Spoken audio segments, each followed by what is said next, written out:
kaka be lokola ndenge Bemba yaki bakoyoka likundu likunya te bamona te baimboka batondi na baba moki komona te bango balingaka bango te na kotuna motuna banda Kabila sali bokonzi na ye sika mibu soki zomi na sambo soki mwambe basi bayambai na Kisasa motindo wana yango wana okomona likunya wana ekosa bango motema pasi bandako lokutana bango tala lo moto yalaki kuna nesika ya pepo tala ndenge bato batondaki bapanzi biso kuna tande na kokosolawa milinge kota kinga tande na mokili milinge kota ngai na pembe kanga mingai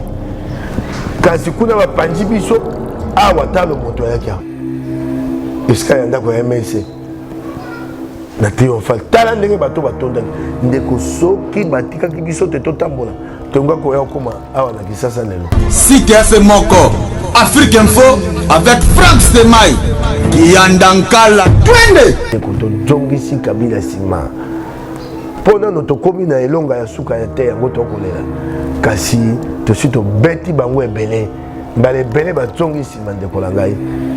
pe bobangi koti na kati na bango ya kosaka te tande bakobanga Bemba na mandoki te kobanga kolenga esika te moto ala ndako ya tata na ye ndeko ya bokonzi moko tosito komisi yango na suka ene bakolobaka ya mozika to bitokokanga ye tokokanga botika ni ya zonga na mboka amona mboka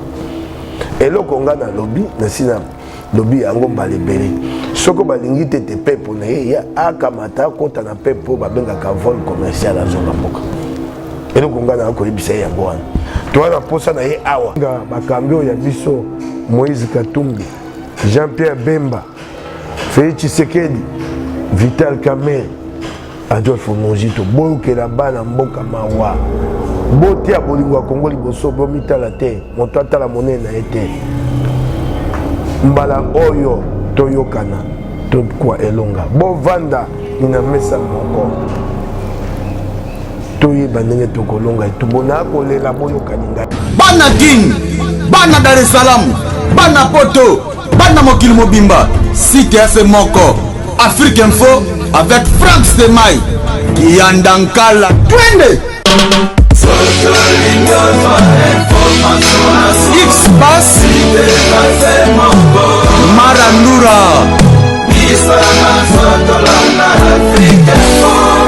Franck Stemai Yasika eye na Kinshasa Restaurant l'Orangerie. Restaurant l'Orangerie Kouti ya kusia balala. Na spécialité na bango poulet au makala. Poulet au makala Souka nelengi basuki wana te olingi kolia bio ya kambangu na Restaurant l'Orangerie. Na service na bango cuisine congolaise olingi kolia biloko mboka na yo nyonso ezali kote masanga kutu bosana po nyonso ezali ata kutu masanga ya pompe bazo pompe pe ozomela ya malili otuninga adresse eza mosika te ya kaka na boulevard du 30 juin arrêt Vodacom mosika te na BCDC service ya kolobela te un personnel très qualifié et bon chaque samedi. Bienvenue à toutes et à tous si vous nous rejoignez sur www.africainfo.net. Mesdames et messieurs, c'est un réel plaisir pour moi de recevoir sur ce plateau M. Mike Mukebai. M. Mike Mukebai, comme vous le savez, c'est un journaliste indépendant qui a un bagage intellectuel de haute facture avec qui nous allons devoir analyser tous ces sujets qui sont pleins partout ailleurs. Déjà à qui je dis bonjour M. Mike Mukebai. Bonjour. Monsieur Mike Mukebai,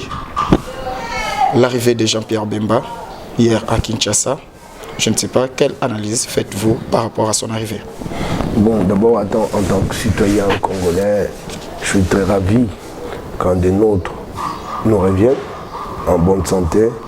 Cela faisait une dizaine d'années qu'il était détenu. Nous nous sommes battus, chacun à son niveau. Nous n'avions que la parole, rien d'autre pour nous battre. Nous sommes battus pour réclamer sa libération.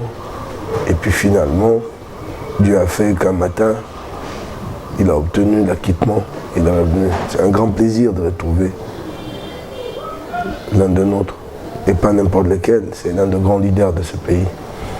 Bon, il faut reconnaître que son retour sur le plan politique change radicalement la donne. D'abord au niveau de l'ensemble de la classe politique, ça change la donne, c'est un grand leader. C'est un appui détail pour l'opposition. Un appui détail. Détail à l'opposition, oui, un grand appui. Vous pouvez vous imaginer, au jour d'aujourd'hui, un appel de Bemba à descendre dans la rue, c'est que ça ferait, c'est un appui détail, il faut le reconnaître. Ou par exemple, qu'il joigne sa voix à celle du CLC ou de Félix Tshisekedi, voyez-vous, c'est que ça va faire. Mais en même temps, ça change aussi la donne au niveau de l'opposition. Il faut reconnaître que nous sommes en train de nous battre pour parvenir à une candidature commune. Donc Bemba, c'est un caïman de plus dans le marigot, donc ce n'est pas facile, vu son tempérament et ce qu'il a eu engrangé par le passé. Il a été candidat, il a obtenu 40% à l'époque face à Joseph Kabila, sûrement qu'il aura tendance à croire que c'est lui qui a le plus de chances de l'emporter. Donc ça va changer la donne aussi à ce niveau-là, une redistribution des cartes.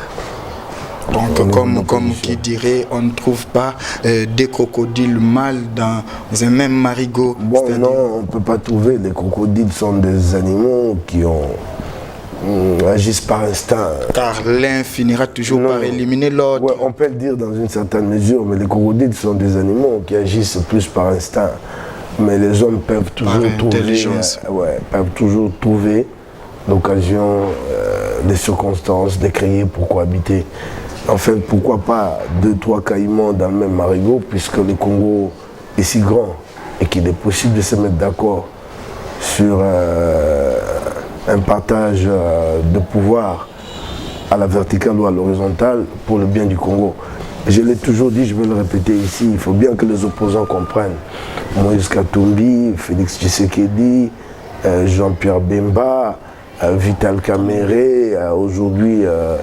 Mojito qui monte bien, il faut bien qu'ils se mettent d'accord. Nous ne sommes pas dans une situation d'adversité. En France, quand Sarkozy et Hollande se battent, il y a un État qui existe et les règles de jeu sont connues. Ici, nous sommes pratiquement en face des ennemis. Ceux qui sont au pouvoir utilisent l'instrument de l'État contre nous. Ils tuent, comment il s'appelle, Rossi Chimanga a été tué ici. Des chats de Kapangala, sans parler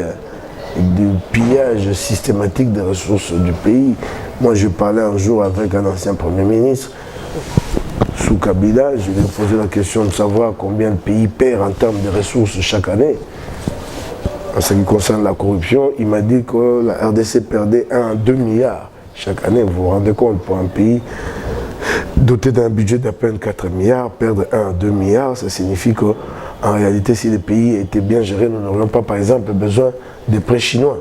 de 6 milliards échelonnés sur 10 ou 20 ans, en contrepartie d'une cession quasiment léonine de nos ressources. Donc, nous ne sommes pas en face d'une adversité normal en démocratie dans une république. Nous sommes en face de gens qui sont venus ruiner, tuer.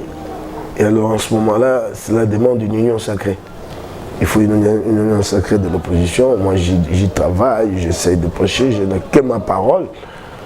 J'appelle les opposants à une union sacrée. Si nous pouvons d'abord ensemble vaincre ce régime, le faire tomber, quitte à prendre les 5 prochaines années à construire l'État, à remettre le pays sur le rail, et puis nous pourrons par la suite nous livrer à une véritable compétition. Parce qu'en ce moment-ci, c'est livré à cette compétition-là n'aide pas le Congo. Et vous savez que la stratégie de ce régime, elle est simple. Ce régime va tricher aux élections. Tout est fait pour que ce régime gagne les élections. Alors, ils vont gagner, ils vont tricher les élections. Ils vont truquer les élections et ils sont en train de préparer un justificatif. C'est pour dire que l'opposition a perdu puisqu'elle est allée aux élections en ordre dispersé. Et vous remarquerez qu'en ce moment-là, les médias internationaux vont relayer ce point de vue-là de bonne foi. Alors, il nous faut à venir à mettre en place une certaine union sacrée et nous accorder autour d'une candidature commune. J'ai beaucoup aimé que Jean-Pierre Bemba se soit montré très conciliant sur cette question. J'ose croire qu'il ne s'agit pas d'un simple discours qu'il a lancé au moment où il rentrait au pays et qu'il avait besoin de voir des Quinois par centaines de milliers venir de l'accueillir. Je ne pense pas qu'il ait dit ça par calcul et que c'est vraiment une position à laquelle il croit profondément. Donc je lui encourage, autant que j'encourage Félix Tshisekedi à aller aussi vers Bemba, tout comme Bemba peut aller vers lui, et Vital Kamere, et Adolphe Muzito, et Moïse Katumbi. Merci, monsieur Mike Mukebai. Mais tozonga muke na lingala, moi namboka Mike Mukebai. Ce qui trobi tout ça l'analyse par rapport à arrivé à Bemba. Et le Komoko et Salema Kilobi, les signes qui ne trompent pas. Likolo, Sanza et Salaki moi, Likolo et Salaki ndenge mususu lobi. Arrivé à Bemba, lelo oyo et memi pe basine mususu. Mike Mukebai analyse nini okokako sala par rapport ya réaction ya nature lobby. Omoni Nkolo atikaka bana ete bozongi ya Bemba etalisi loboko ya Nkolo. Tokofelaki moto monene mbuta moto Etienne Tshisekedi tona bilombe bakobunda ya biso elombe mokaki ya kokangama Nkolo asali te elombe wana bime boloko ya loboko ya Nkolo na bonene ya Nkolo lobi biso kokamwa o babengaka arc-en-ciel tango Bemba akobima kuna esika ya pepo esalami ya monene ezingi moi na ngonga ya nzanga ya midi salami ya monene biso sotobi me o nini Nkolo akolakisa biso ngai eza biloko nayebi kotatola te kasi na banza ya elembo monene Nkolo alakisi biso Nkolo alakisi biso te mboko ekokangwama tokotuna bato bayeba kotatola bayebisa biso Nkolo atieli biso tala monene ya arc-en-ciel ezingi moi arc-en-ciel ebimaka ebimi boye ndambo wana esali lokola libongo tulo ezingi moi mobimba ya likambo moko monene likambo kokamwa tobanza te Nkolo ye moko ayebi elembo wana biso toabe bato mokili tokomela kotatola yango kasi biso nyonso toyaki kuna na pepo tokamwaki yango totali likolo tobi Nkolo yo moko oyebi ntina elombo na yo osunga biso netumbo twana yango. Jean-Pierre Bemba akokaki kotambola 40 km te na mutuka na ville ya Kinshasa. Jean-Pierre Bemba akokaki kokota na Gombe te et enfin cortège ezalaki bloqué na esika wana mwana mboka Mike Mukebai analyse nini ozali kosala par rapport ya koboya Jean-Pierre Bemba avanda na résidence familiale na Gombe. Ndeko nabi na yo te mboka oyo tozali na bokonzi oyo kotia biso na boumbu na lobi yango na lokota li français ba o ba bokonzi ba li te lokwa nde bato ba kobeta motope boko bunda mibeko yali ndenge moko pona bino nyonso awa to ali na bayini ete bato ko bunda na kati ya mibeko bino nyonso boyebi ndenge yali a to ana bayini ba bomi bango nyonso bapimelaka biso yango moni bapimeli Bemba eloko etikali bemo komosuka bia na bato na ye baya kobotola biso pema kasi lokwa pema ngo ya nzambe yango wana nzela kobotola biso yango yalaka te moko mosusu soko ezalaki te koki kosama bakola mukatongo boye bakangi pema nyonso mopepe babe na biso soko bosakani te soko boyembeli kabila jarelo te bokozwa yango esu te ndeko okoloba bapimeli Bemba te atambola ta sabwe ndeko basi bapimela biso kosepela te oyebi yango te makambo ya motope bana na biso ya motope baleopard balongi na chane kanya malobi moto na moto sepela be na ndako ne oyebi yango te oyebi yango te ndeko moto avandi na boloko mibu zomi wana 2015 oyebi yango te bapimela biso kosepela babi moto ya moto okoyoka motema mabe ntango nakoyebisa bino te bato baba yini boko tia te motope bato ya motope balongi kuna na chan babi awa te moto na moto ava na ndako na ye asepe na kati ya ndako na ye na baba atoni koyoka te kanyama o be kanyama o okoyoka ngai ndeko pasi mingi Bemba asali mibu zomi na boloko esengo ya komona baimboka mpe esengo ya komona Bemba motema mabe te kopekisa bato basepela na ndenge ndeko azongi motema mabe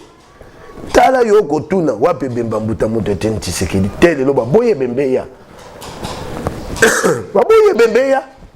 kaka be lokola ndenge Bemba ayaki bakoyoka likundu likunya te bamona te baimboka batondi na baba moki komona te bango balingaka bango te na kotuna motuna banda Kabila sali bokonzi na ye sika mibu soki zomi na sambo soki mwambe basi bayambai na Kisasa motindo wana yango wana okomona likunya wana ekosa bango motema pasi pe omoi te ya bokonzi moko ekomi na suka bokonzi moko ya na bobangi Bemba bundaka etumba ya mandoki na mobu koto mibale na motoba 2006 kuna lelo Bemba zongi atiki makamba mandoki bokoko tika ni Bemba tala ba na ndako ya tata na ye atikela ye te moto na mboka na ye bapimela ye ndako o tata na ye atikela ye soko Bemba avandi wana kosanya kwa mkatongo akokota ya Kabila na ndako non ndeko yebate yali bokonzi encore. Mais pour la porte-parole, il y a la police. Et ça a été une façon paix. Il y a boya ke baba contrôlera pour être éteigné mingi bachaka barrage et gozala mingi malamute na ko bandaka ko contrôlaka Jean-Pierre Bemba boyende balingaki azala musika ya site présidentiel ndeko na ko lobana tango ba mama Eva ke ko swana bango ba yebisaki yango te point biso nyonso to yebaki te Bemba ke dovanda kuna bango bandimaki liboso babia ya vanda kasi lo moto ekozana na sima ekota te kuna te bato batika na ngambo ya boulevard si babaye ko bongwa ya motema mabe bokonza likundu bango babanza lokwa biloko bula matali za ya bango bamuna lokwa biso to nyoko na mboko oyo tozwa bokonjo na pasi esenge ete bokonjo efuta biso bakoma ko mefuta nyonso ya bula matari ekoma ya bango okingai eloko na tuni yo wala balobi pona Bemba tuna ni bango liboso bazali koluka kobomba na sima soki idepesa sengi likambo pona boye ya nzoto ya kondo sika idepesa bana ndima nyonso tokundani kondo kuna na nchele ndeko tele lo wapi Bembe ya mbuta moto baboyi na ebembe yo koyoka bato wana moto aboyi na ebembe ya mwana mboka ezoka na mboka na ye toko kendawa na sanza motoba ekukokawa ekukokisa mibu mibale te Bembe ya mbuta moto ya libanda na ebembe soni te na ebembe baboye ya okoyoka soni te ebembe ya moto pe zonga na mboka na ye wapi yango bavanda pe fuir makashu te ya limawa twana bokonzi encore bokonzi ya koboma ya kopomola ya kanyaka oya bokonzi te lokwa bokonzi muso yaka obi lelo yo Emmanuel Macron mokonzi na mukili ya France akolanda mibeko akosa pote bana France babika awa twana mokonzi eza kobuka mibeko ekosa te pote bana ya mboka bakufa boza bomo ite poso boza bomo ibokotela bango monoko esenge ba bobola bino bo nyokwama botika bango basao balingi soke ezalaki te ya kosalama be basi baboma biso nyonso batika ni bango moko baliaka bamelaka basepelaka bakobanga yango mpo nzambe ya likolo mpe mokili kotemela bango ya bokonzi encore ndeko na émission kasi bayebaka te bokonzi ya bango ekomi na suka nyonso esukaka komi na suka mwana mboka mwa ekimukebai Jean-Pierre Bemba en principe lelo il faut akende kopostuler et proposer candidature na ye alors likambo monene ezo salema na likambo tozo benga ngo mwa controverse na likambo ya cybernation alors tolandi doyen ya faculté ya droit doyen honoraire monsieur Raphaël alobi ete mwana mboka Jean-Pierre Bemba akoki ko postuler te poete auti kokangama mwana mboka Mike Mukebai réaction na wezani ndeko soko moto basi ba tlesi ye kanyaka ata azaka maele boni bongo bongwani yango ndem ndoki ya bokonja kabila ebongo la kabongo bato bato ba kuna bongo ebongwana ebaluka sima ekenda na liboso ekenda na sima okinga indeko kolando kotanga doyen wana te kanyaka eso ebebisi ye moto tande ba pomoli mboka si bato maele batanga ba kuna kasi bokonzi wana na kindoki nango ebebisa bango moto babeba moto ba lokwa yo na ngai te yo ko mwa tata lokwa o babenga soko koko nani soko koko ala muki na tongo azima bela bula matali akabeli bato okoko ndima liko mabongo na mboka nini osoma eloko ya bula matali yo kamata okata okabela bato po nani ni po baba tindani okia akabela ka ba député mabele tete aki makela bele ndeko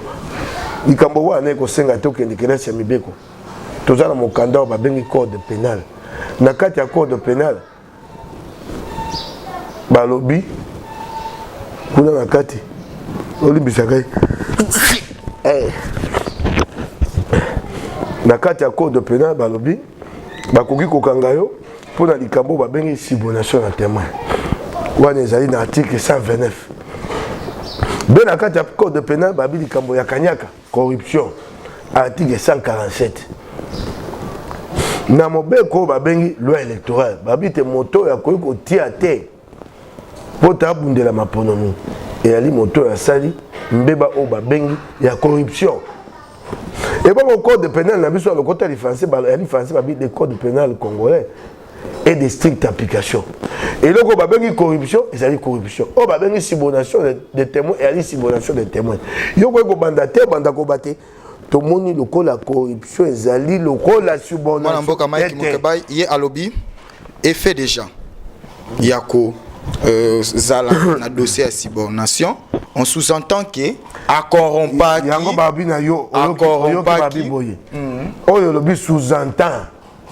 na code pénal congolais sous-entendu ezakate soko mebeko lobi yango te elobi yango te sous-entendu te etika na bina ote babongo la ye bongo tata wana na kanyaka ya bokonjoyo na code pénal congolais sous-entendu ezakate babi mbeba eyali mbeba songolo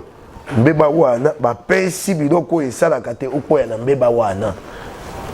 mpo na nzela ya subordination de témoin ekoki kozala pe te moto apesaki kanyaka te kasi nzela mosusu akendaki na kobangisa bato abi soki olobi malamu te na koboma yo na kobeta yo wana eza corruption sous-entendu wana ntango abi sous-entend yango wana code pénal eyebaka yango te balobi toali na mbeba mibale mbeba ya subordination na mbeba ya corruption na mobeko loi électorale babi mbeba ya corruption si kabila bokomi kobenga sous-entendu code pénal congolais ayebi yango te oyoki ngai likambo bakosala ezali na nzela na bango ya motema mabe kabila akosala te bato nyonso ayebi te babilombe oyo bakoki kokwesa ye na bokonzi na ye kotia bango pembeni lokuta kolonga te nayebi sio. Merci mwana mboka Mike Mukebai na ndenge vraiment ozali koyanola na mituna na biso mais au moins Mike Mukebai totangi ba grand titre ni ya mokolo ya lelo tomoni na radio Okapi balobi ete Moïse Katumbi arrive ce vendredi à Lubumbashi et dépose sa candidature samedi à Kinshasa. Pas citoyen nango na likambo ya elombe Moïse Katumbi ezali onde na ebisio na elombe Jean-Pierre Bemba Gombo esingelaki te Moïse Katumbi azonga na mboka yo mona wapi soko kaka moto alobi na kozonga na mboka na ngabo bisoko yeto kokanga yo botikani ya bokanga ye botikani ya akozonga na mboka na ye eza na mbeba moko te na bambeba nyonso ya lokuta o babimisa batia na moto ya Moïse ye na mbeba moko te o basi bakeye nango liboso bazuze te bazwi etumbu ata moko te ata mbeba moko te okinga nyonso ezaka bakoloba bango na moko bakabe bongo ntango tokendaka na peso ndakisa ntango tokendaka na mikili ya Sénégal na Gorée kosala babengi fonds citoyen awa batata mikolo lokwa elengi kwiti ya miliki eseleka bango yoka bakotomboka soko bato bazongi abakokanga bango tokokanga bango bakanga biso ya bene bakolo bakaya Moïse Katumbi toko kanga eto kokanga botika ni ya zonga na mboka a mwana mboka eloko nga na lobby na sina lobby yango mbalebele soko balingi tete pepo na ye ya akamata kota na pepo babenga ka vol commercial a zonga mboka eloko nga na ko yebisa yango wana to wana posa na ye awa soko baboyi pepo mwana mboka ministre ya transport José Makila a lobby était jusqu'à maintenant nanu azu information mon côté yango na lobby na yo soko e comité ya koswana ya pepo na ye jet na ye yango na lobby pona ngai akamata kota pepo babengi vol commercial akota SNBC akota ni FR na ba oya ye bazali zonga na ye baya awa na Kisasa soko bakobanda Lubumbashi bakitani kuna toko za bango to yamba bango ebongo total ndenge kabila kokanga ye mwana mboka Mike Mukebai est-ce que mwana mboka Moïse Katumbi soki aye na mboka na ye Congo démocratique est-ce que ekozala pe une façon ya ko renforcer les sous-opposition congolaise ndeko ali moko ya bilombe o soko atelemi lo moto kobanda awa te ata maluku yo yebi oyebi makasi na ye soki aye awa ndeko yango moni bokonjo bako boyaya po libanda kuna ndenge akobundisa bango ebongo soko akomi na mboka si kobeta bango moka to bako koya mokolo wana yango balingi te wana ali moko soko akomi na ebisi yo ndeko etumba ndenge ekoya o babengi balobi na lingala te putulu ekomata makala ekotika yango wana moni bakobanga na bina yo putulu ekomatawa putulu emati makala etikali pe omoni bokonjo ekwei mokolo wana yango bakobanga kasi yango na yebisi ye te soki komite ya koswana na pepo na ye akamatani vol commercial azongani na mboka ayani awa tobunde tumba okingai ayani twana posa na ye tokolela mwana mboka Mike Mukebai soki lelo oyo Moïse Katumbi azongi mboka eke ba antécédent o azanango na justice kolobananga makambo wana te na sina ya noliyo eloko moko ya solo ezaka te nyonso lokuta moko babanda bakenda nango te suke ya kate nyonso etika na katikati ete boye ali na nationalité congolaise te yango oyoki awa balobi batuni kuna bazuze na Italie oyoki bango bafungoye monoko fui oyoki moto alobi na ngambo na bango Jeune Afrique wa komaka yango wapi Jeune Afrique aloba mbeba moko ya lina ete nyonso ya lokuta bokonzi ya lokuta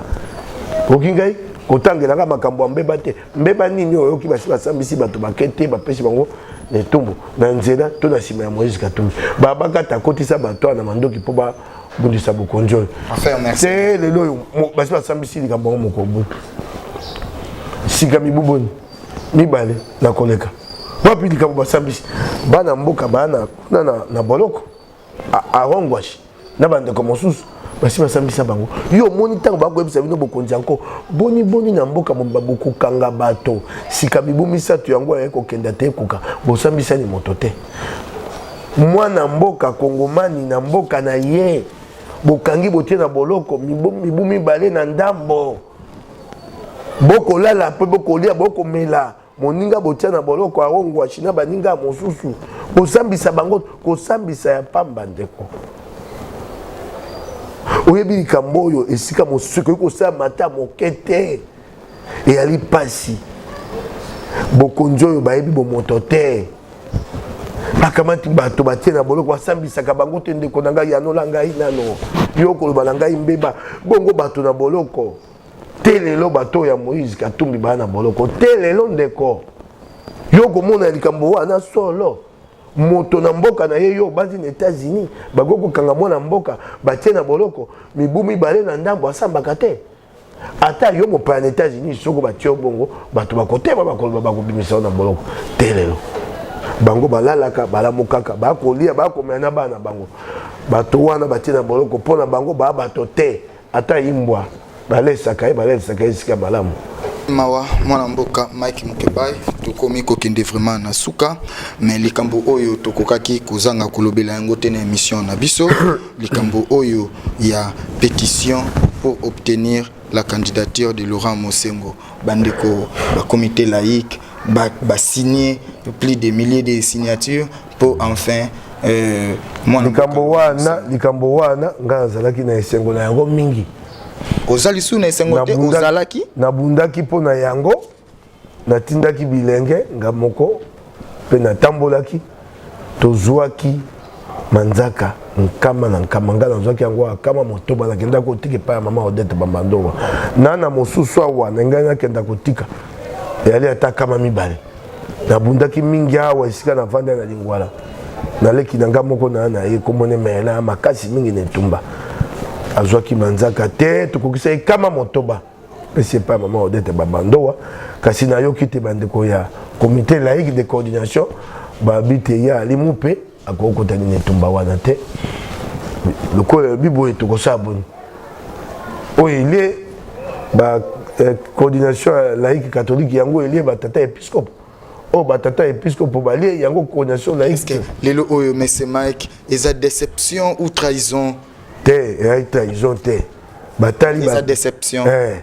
te batali te ya ali tata épiscope esengeli atikela eloko wana babiso balaiki bayi politike nde balobi likambo mabe balobi wana yali te toyinana to bamosu mais en croire maman Odette alobi ete badeposaki bapétition bisika nyonso bazozela baréaction jusqu'ici nanu nde bazwi baréponse te e soki ete pape François apesi mitindo andimi ete mwana mboka wana okotuna motuna ye ali mokonzi ya tata épiscope ya lokumu nanu a réagir te soko ye apesi ye mitindo wana yali nzela mosusu wana nga nayebi te soko ezali na nzela ya bosalami to ekoki kosalama te papa apesa ye mitindo wana nayebi te oyo nayebi nayoki batata laiki balobi te ya ali tata épiscopo wana yali eloko ya bayi politiki wana yali etumba ya bayi laiki ye akoki kokota eloko wana te nde nayoki esenga mpasi ya motema be komilela yango na zonge epai ya bayi politiki nayebi te tosala makasi mpo soki tosukaki topesaki maboko na nzela oyo te tata épiscopo akota etumba wana na makambo etali bobundeli ngwende ya tata mokonzi tosalaki yango na eliki ate ye azali na makoki ya koyokisa biso nyonso te tozala biso nyonso ya nsima na ye en fait azali candidat idéal mpo te azala candidat commun ya moko ya biso nyonso sika lokola batata laiki balobi te ekoki kosalama te yango oyoki na leli awa nazongi mpe na bayi politike koloba te bandeko bakutana bandeko basolola okoyoka ngai Vital Kamerhe, Adolphe Mozito, Félix Tshisekedi, Jean-Pierre Bemba, Moïse Katumbi bandeko bakutana basolola soki tozwi tozwa ata maloba ya mwana mboka Daniel Ntsafu oyo alobaka mikolo nyonso ete régime en place baza toujours si pas des armes, 3 armes redoutables oyo eza bongo corruption na mensonge. Alors soki toke na hypothèse ya mwana mboka Daniel Ntsafu, est-ce que lelo oyo si réellement régime etie moyen baké na mensonge, n'est-ce pas tokoya kozonga lisusu na logique ya 2011 oyo bayi bandeko ya opposition bakendaki na ordre dispersé kanyaka wana ese komi na suka oyebi te sika tokomisi Kabila akolela Kabila banzaka te tokokomisa yawa ndeko bango babanzaka teko kolekisa yango malembe tozongisi Kabila sima makambo ebele ayakana na mobeko lo électoral po te etika ye na bokonzi po na nzela ya koluka bokonzi ya seko na seko bayimboka batema nzela moto epela ajonga sima bayaka esuna eloko moko bakobengaka arrêt ya cour constitutionnel te ya wana boko ajonga sima ndeko tozongisi Kabila sima pona no tokomi na elonga ya suka ya te yango tokolela kasi tosi tobeti bango ebele mbala ebele bazongisi sima ndeko la ngai pe bobangi koti na kati na bango ya kosaka te tande bakobanga Bemba na mandoki te kobanga kolenga esika te moto ala landa kwa tata na ye ndeko ya bokonzi moko tosi tokomisi yango na suka tango okobanza te bakoya esu na lokuta to na kanyaka po bayiba esu bato epa na biso po bani bakosani bato ndeko bakokoka te bakoyiba yo bakoyiba ngai bakoyibaka peuple te etumba ya na maboko ya peuple hoki ngai tala lelo yo lokwa bakankolo atikaka bana na ye te tokene tumba te tokomi na suka mobu 2017 tokolela tobi tokoka esuko te mate kote ya moto na baba tala batata laiki batelema bango bakoyiba batata laiki boni kuna ali ngomba monene ya batata laiki soko oyibi kingandi songolo ya telemi bango bayibaka bayi politique awe tumba na maboko ya tata laiki ya na maboko ya peuple soki okei kuna na ngambo omikei liyo moko okomi bomabe yo moko okei kolia obika lokwa nde bakosala omoni tata chibala ndenga alongwe paki na lemba na molunge ndenga akomi kasi bo moto esili ye basisaka bango bo moto lobi akobika esu te lobi na ye akomi lela okingai soki bakoyiba moto moko oyo bakoyiba ye etali ye etumbeli na maboko ya peuple ata oke kuna okomema peuple te kokenda yo moko chibala kei ye moko na mwa bandeko moko mibale zomi na mibale o bana posa pe bakenda kukwakanyaka suka wana peuple na bango te ta bato nde batonda kilobi na baba omona ki nde bato atondi bato batondi kaka pona bolingo ya bemba te bemba pati yango na moto bato batondi pona posa ya mbongwana ebele bato bayaki bayekobisa bemba yo mokambi na biso kumba biso na elonga mboko yo mbongwana esalama tala nde bayaki nani apesa ye motolomea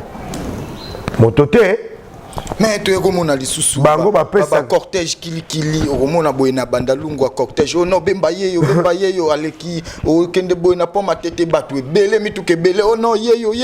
aleki est-ce que ezalaki lisusu une façon kosala propagande mabe enfin bato apulushi basaki mayele mabe na bokonjo ya kanyaka basala ni bongo po bato bapanzana balekisi mituka babi bemba ye wana bemba bongo bato abia bemba saleki bajonga ndako lokutana bango tala lo moto yalaki kuna mesika ya pepo tala ndenge bato atondaki bapanzi biso kuna tande na kokosolawa milinge kotaki nga tande na la mukilelo milinge kotinga ina pe mekanga mingai kasi kuna bapanzi biso awa talo moto yalaki awa esika ya ndako ya MSC na triomphal tala ndenge bato batondaki ndeko soki batikaki biso te totambola tonga koya okoma awa na Kisasa lelo bandalo na yebisu yo. Merci mwana mboka Mike Mukebai na ebi ete okomeka muke koloba na mukuse oyo nyonso to sololi c'est-à-dire arrivé à Jean-Pierre Bemba arrivé à Moïse Katumbi aussi obtention ya candidature ya Mosengo mais koyoka ndeko moko alobi lilo na Radio Top Congo alobi ete Monseigneur aza komi benda mingi pona ko inviter ba insulte ba injure vis-à-vis ya personnalité na ye to monaki déjà ba politique mosusu ba bandai koloba kolanda yango te bokonjo eza bokonja bato ya mafinga tata episcopo ata lobite ta komi ko bundela ngonde ya tata mokonja ata atikali na mosani ya tata episcopo bafinga kayemi konyoso yali ndenge ya bokonjo yo bokonji ya mafinga oyo kingai bokonji soko du bokonji ali pote obimisa mayele mboka ekenda liboso tala mboka ne ba pomoni makasi be mafinga na babiloko na biloko benga ba réseaux sociaux mafinga tongo pokwa yo so mona kuna bako bato bakoma kuna oyebi bango wana oso yoka bango akomi likanisi pona kobongisa Kongo te yo so yoka bumbi abimisa likanisi pote Kongo moko azaka tata mandefu ebele lokwa boye lokola yo na yebi te soko oyebi mosana eko koma kuna ba réseaux sociaux tongo tipoko kasi natanga ye na page na ya lobi boye opposition congolaise et Sundoli Jean-Pierre Bemba na lobi na yo tunani tata wana tunani ye mokolo nini asabimisa likanisi pona kotonga Kongo beko finga mukolo nini bongo mokelo kwa ya ndeke maele ya tebe maele kaka ya kufinga bonini boye tata monene jomba boye mukolo nini asabimisa mayele ya kotonga Kongo abimisa makanisi baimboka bana posa kila sio batata batindi biso na pasi to bimisa mayele pomboke bongwana yango biso to kolela to koyebisa kabila tikani Kongo tongo tipokwa esika teto lukato lengela mayele pona kobongisa Kongo mayele na biso nyonso koma be to sa boni pote to bundisa kabila e pasi ya bokonjo yo baba to mafinga ndiko na ngai ngai oyo bafinga katata tata episcopo lokumu soko yo meki ata moke na mokonjo ya bango si bakamati yo batindo na boloko kofinga bango bafingaka bakambi ya opposition kofinga te tongo te poko soko yo meki ata moke boye si oke boloko mibu tuku mibale mibu zomi bana eloko moko bakangaka bato mikolo nyonso tongo te poko banda kabila ya na bokonzi biso toyebaka eloko wana te yenda ye koyebisa biso yango outrage au chef de l'État soko olobi kaka outrage olobi outrage tala bango mafinga kolanda bango te basi bafinga tata episcopo te tolandaka esu bango te toyebi te likambo na bango pasi na bango bongo ya moke yango omoni bongo eleki moke na lokoso ya mbongo tala esika ememi bango ndenge babomi mboka kozwa likanisi ya koloba ete jamais tokokaki kozala na mokonzi ya mboka aza na mwana te aza na mwasi te kolanda ni bango te na bina yo na mokuse mwana mboka yo kolanda tala ya lokwa yo komolanda moto eliboma kati bilamba yo komolanda ye mbango tika ni bango bakima na liboma na bango na baba na ndenge bakati bilamba baba to liboma basi bakata bilamba sonia la kate kolanda ni bango te tata na ngai kolanda ni bango te eyali pasi baba to mafinga basi babebisi bana na biso makasi yango tokolela te tokwa bokonzi poto bongo ya mboko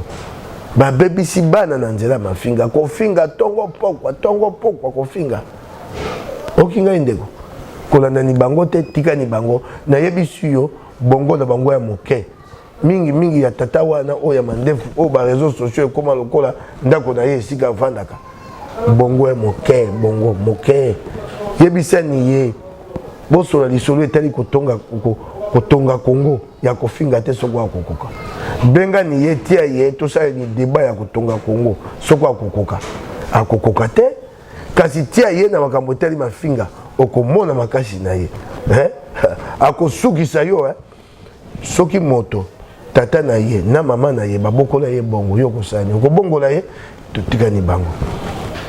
Merci mwana mboka Mike Mukebai na mukuse okokai koloba nini na masolo oyo tosololi bana mboka bai kolanda pesa bango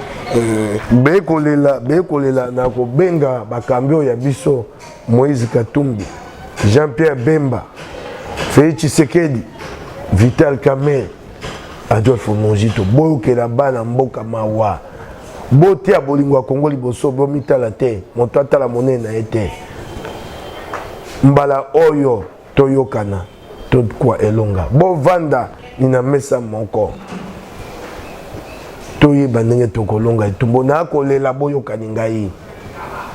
na ndeko na bino moninga peleki na bino nakolela na mai na miso botala ni pasi toa nango boyokela Kongo mawa botia ni Kongo liboso tolongola lolendo komitala te ngai Katumbi ngai Bemba ngai Fachi ngai Veka ngai Muzito naleki ye pona nini yatikela ngai te botia ni Kongo liboso bosala ni yango pona bolingo ya Kongo lisitwale ekotikalaka na kombo na bino libela mokili oyo toali na yango mboka na biso Congo esalamaka na batata na biso ya bonsomi oyo babenga lokotali français les pères de l'indépendance sika 58 ans Congo eza ya kokufa na kosenga bino bosala te tokela Congo ya sika na bino recréons un nouveau Congo c'est le tournant tozwa ke bonsomi na 1960 lelo na 2018 sala Congo ya sika lingomba bozala lokola bino bokoma batata ya bonsomi ya mbala mibale bonsomi ya solo oyo tokobotola na maboko ya bokonzi ya mabe bokonzi akanyaka lelo po totonga Congo ya sika bino mpe lisitwale ebenga bino batata ya bonsomi bovanda na mesa bosala eloko moko ekamwisa mokili na kobelela bino bosala eloko ekamwisa mokili bongo Congo ya sika etongama yango wana kolelanga ngai na bandite bokoyoka ngai. Merci mwana mboka Mike Mukebai. Mesdames et messieurs, c'était bien là Mike Mukebai, journaliste indépendant. sur notre plateau avec qui nous avons eu à échanger pendant 40 minutes pour sentir vraiment à lancer appel na bandeko nyonso ya opposition, c'est-à-dire toko ya lisusu ou bako ya lisusu na erreur et salimaka na 2011 te, c'est-à-dire kokende etumba ya maponami na ordre dispersé. Donc ezo azosenga na bandeko ya opposition bazala na bomoko bayokana et enfin que etumba oya alternance ezala quand même réussi. Si jamais vous avez aimé cette émission, dites merci à Château Kolo qui était derrière la caméra, qui a assuré aussi la réalisation de cette émission. Merci à Maël Sadiki, Franck Dissouka, Stemai, c'était bien là, Rigen Ouassissoa à la présentation. D'ici là, portez-vous bien et au revoir. Yasika Eye na Kinshasa, restaurant l'Orangerie. Restaurant l'Orangerie, Koutia Kusia Balala. Na spécialité na bango, poulet au makala. Poulet au makala, Souka Nelengi. Basuki wanate. Olingi kolia bio, Yakambangu na restaurant l'Orangerie. Na service na bango, cuisine congolaise. Olingi kolia biloko mboka na yo, nyonso ezali. Kote masanga kutu bosana po nyonso ezali. Ata kutu masanga ya pompe, bazo pompe pe ozomela ya malili. Otuninga adresse eza mosika te ya kaka na boulevard du 30 juin arrêt Vodacom, mosika te na BCDC. Service ya kolobela te, un personnel très qualifié. Et bon, chaque samedi Bana King, Bana Dar es Salaam, Bana Poto, Bana Mokili Mobimba, Cité FM Moko.